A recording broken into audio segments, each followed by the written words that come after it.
So this is a cooperative study between the University of Ulster and Coleraine, and represented by Mary Ward, Helene McNulty, Carl Wilson and Sean Strain. And Mary is here in the front row as their representative.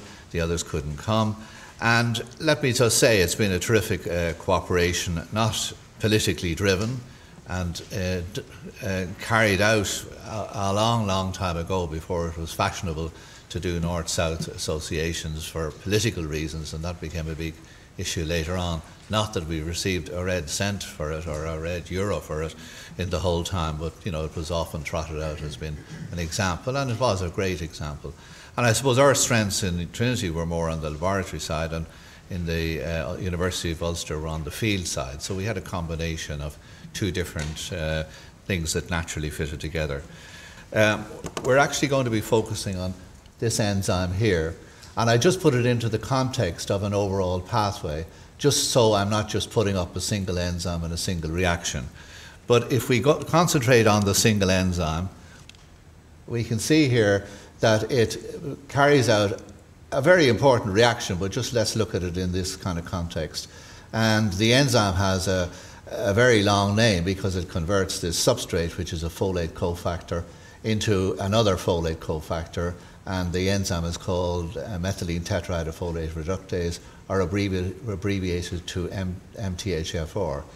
Now, it's been known for a long time that there is a variant of this enzyme where in the DNA that codes for the enzyme, a cytosine is changed into a tyrosine, and that brings about an amino acid coding change in the actual protein, where a valine goes to, I think it's an alanine, it's in the summary anyway.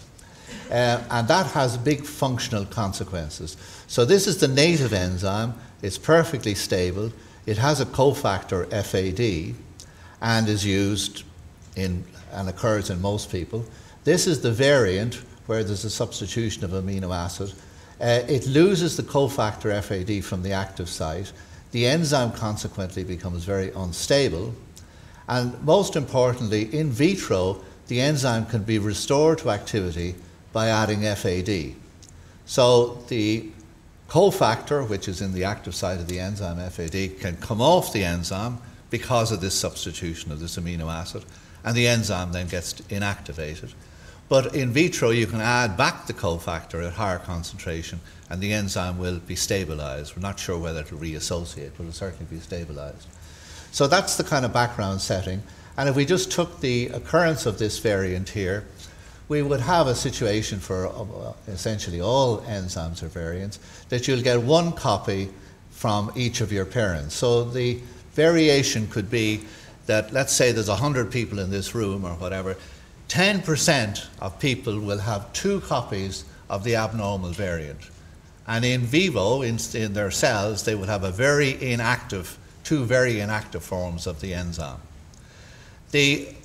Another 40% of people in this room will have 1 good copy and 1 bad copy, and the 1 good copy is sufficient so that in vivo there's no obvious difference between that and somebody who has 2 good copies. So that people who have 2 good copies in this room would be about 50%. If we were a Chinese population, then we would have 30% of people with the TT. So that's one of the issues, that this variation only affects 10%. And if we're talking about personalized nutrition, that's what it'll affect. 10% of people will express a very abnormal phenotype as a result of having this enzyme, and probably a lot of risks for various things. So there we have the context again, putting the enzyme into context. And moving on, just to show in sort of more graphical terms that the unstable enzyme at the bottom, the top one is the stable enzyme, the unstable enzyme at the bottom loses FAD, has reduced activity, and will become inactive. And if you have a TT version, that's both enzymes that you inherit will be inactive. And in vitro, you can add back FAD to stabilize the enzyme and essentially have the normal CC phenotype. So we essentially asked the question, could you add back the cofactor in vivo in a live human? And there were a few assumptions in that. The first assumption was that we would add back riboflavin. There'd be no point in adding back FAD, because that's a very big cofactor, and it's made from an essential part, riboflavin, which is a vitamin and can't be made in the human body. But the flavin adenine dinucleotide is a huge molecule and wouldn't be expected to pass through cell membranes. So it was a bit of a chance and good luck that the riboflavin was able to convert in cells into the cofactor, and we could reinstate in vivo the cofactor activity. And how did we know that? Well, we knew that the product of the reaction was this 5-methyltetrahydrofolate. And when that is deficient in cells, this other amino acid here, homocysteine, goes up in the plasma.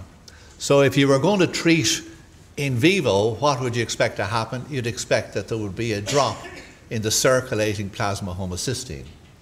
And if we can just move forward to see, was that in fact true? And this didn't come out very well, I'm afraid. But what it shows on this axis, if you could read it, is the concentration of homocysteine in the plasma. This is the TT, this is the CT, and this is the normal. So you can see there's a marked difference in any group you pick. There's a marked difference in the concentration of circulating homocysteine in the TT. Then there are slight kind of intermediate thing in the CT, and then this is, of course, the normal enzyme. So you could say this represents normal metabolism, this represents flawed metabolism.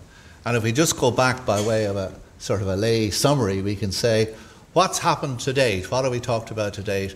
We've talked about, in nature, about 10% of people have this enzyme that's flawed, genetically inherited flawed. Why is it flawed? It loses the cofactor. What would you expect to happen when that happens with a TT? You'd expect homocysteine to go up. Can you correct that?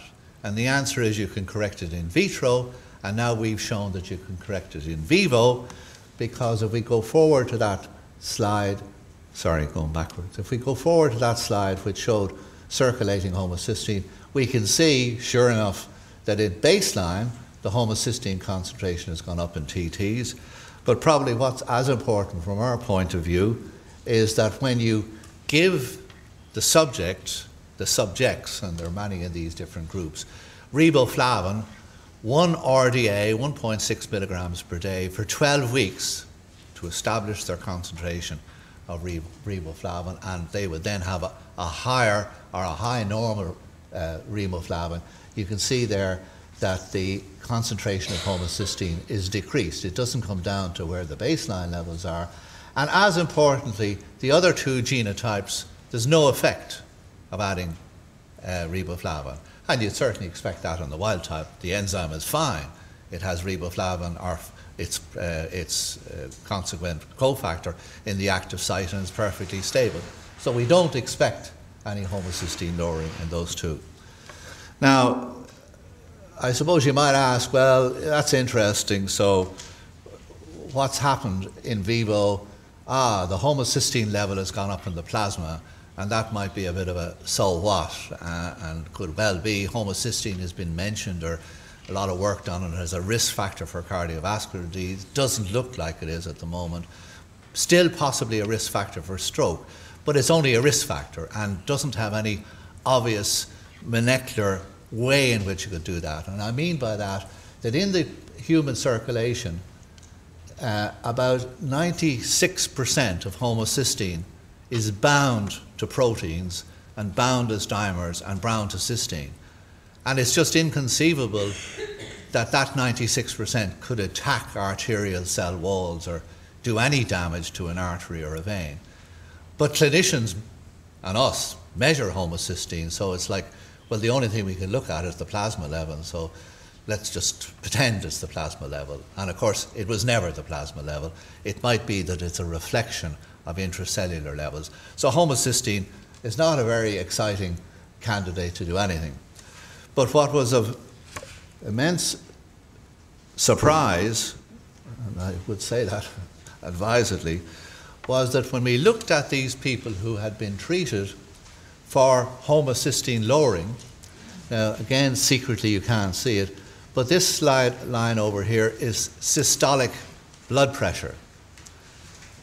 And amazingly, those who had been treated with riboflavin for 16 weeks and had a drop in their plasma homocysteine, we found that their baseline TT, baseline systolic blood pressure was higher. We didn't expect it, but that's what we found. So it was saying to us, well as the homocysteine being higher, which we could very easily explain, there was another phenotypic expression, and that was that they had higher blood pressure. Never expected, unknown.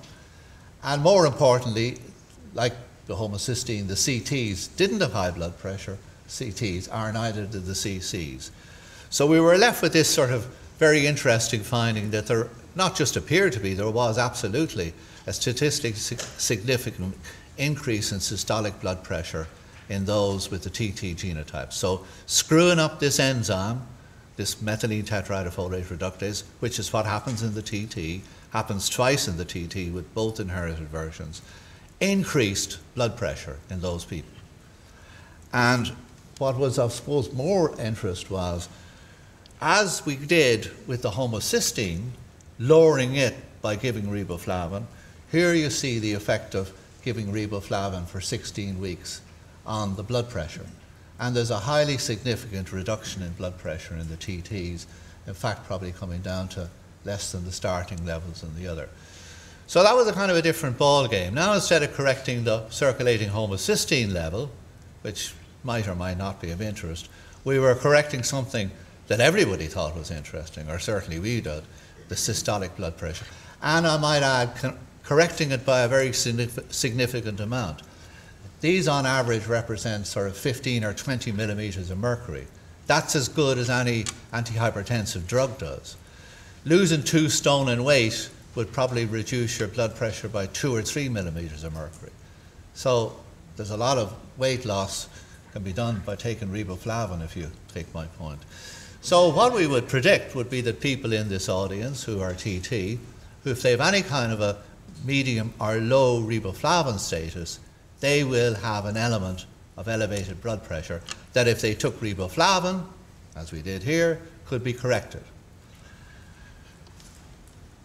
We did a double-blind placebo-controlled trial, and that's the gold standard in clinical medicine.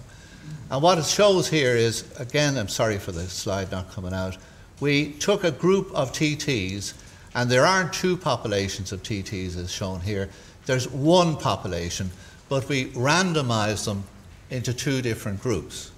So in a randomized controlled trial, you take everybody and you try to randomize them by whatever the outcome is going to be. And in this instance, the outcome is going to be blood pressure. So you measure all their blood pressures, and you don't want to have, by chance, that the placebo group starts out with high blood pressures, or vice versa, the treatment group, because now you have an analytical problem when you get a result. So you analyze the blood pressures and randomize them into 2 groups that on average have the same blood pressure. And that's what's happened here. So these came from a single cohort, divided into 2. And what were they divided into 2 for? One group was going to receive a placebo, which was this group here, and the other group were going to receive riboflavin. And what was the idea? Well, nothing should happen in the placebo group, and as in the previous slide, if riboflavin did lower blood pressure, did correct the enzyme, you expect a drop in riboflavin, as you see there. Now, for a variety of reasons, we had a long washout period. No, for one reason, we had a long washout period. We didn't think of doing the study, so that'd be the honest way of describing it. But 4 years later, it occurred to us, why don't we revisit those people who we didn't use in the first study? Oh, they'll all be dead. No, they won't all be dead. So, hard work up in the north, they traced about 3/4 of the group that were in the first study. And there was a very interesting finding to begin with. These were still kept in the same 2 groups now as they were over here. So we didn't change, if you were in this group to start with, you were in the white group over here. So one of the first things we saw was that the riboflavin group here, which we were now going to use as the placebo group here, we've switched over the 2 types. the riboflavin group had come back up to a relatively high blood pressure. And you can see both return. So what we had was these people got a benefit, 15 or 20 millimetres of mercury lower. They went back out into the community in the north of Ireland. They went back on whatever treatment they were. But when they didn't have continuing riboflavin, their blood pressure went back up again. So what did they enjoy for that 4 years? An increased risk of stroke and heart disease. There's no question. That's established in the literature. So we re-randomized them, the group that were treated with riboflavin the first time round were treated with placebo the second time round. And you can see there again that only the riboflavin treated group had a reduction in blood pressure. So that was where we were at with those studies, and we are repeating the studies. The studies are difficult because in order to get 10 people in the TT group, you've got to recruit 100. So 200 gives you 20, 300 gives you 30, and to get up to numbers which are respectable for a trial and so on, you have to screen a lot of people, and then you've got to get them to volunteer, and then you've got to get them to comply. And the group in University of Ulster have been very successful at that. They have a lot of very persuasive people who persuade people to do all kinds of things that I find hard that they would do. Now, let's just regress for a moment and spend a couple of minutes here. Well, what's the effect of having that enzyme flawed? Well, we expect homocysteine to go up. But why having that enzyme flawed, or a bad copy of, or two bad copies, why would it affect blood pressure? Well, you can look at that in two different ways. We can look at it, well, we don't know, and that's the truth, we don't know. Or you can look at it, as it says in one of the summaries, in a more optimistic way. This is a completely new connection between a pathway in folate metabolism and blood pressure. Until we discovered that, nobody ever suggested that this pathway was involved in blood pressure. Clearly it is involved in blood pressure. So we know it's not homocysteine, because homocysteine can be raised and lowered with folate or B6 or anything else. So it's almost certainly not folate that's the risk factor. It's not 5,10-methylene THF involved in DNA synthesis. You know, you could say, well, if this is blocked, this will accumulate. No, all sorts of inhibitors of DNA are used. They're not associated with blood pressure. And we're pretty sure that phenotype is going to be available in all studies, because as soon as you go into a hospital, as I'm sure most of you know, a blood sample is taken and they take your blood pressure. That's just universal. So it's not likely, or extremely unlikely, that there would be any obvious treatment that wouldn't be associated. Oh, you give folate, gosh, that guy's blood pressure went down. You don't expect that. But you do expect it for the variant, but the variant is only 1 in 10. So you could miss it with the variant, and that's, I guess, what we think has happened. So let's look up and see here. Well, maybe it's difference in the homocysteine level. No, because homocysteine varies with folate status and B6 status.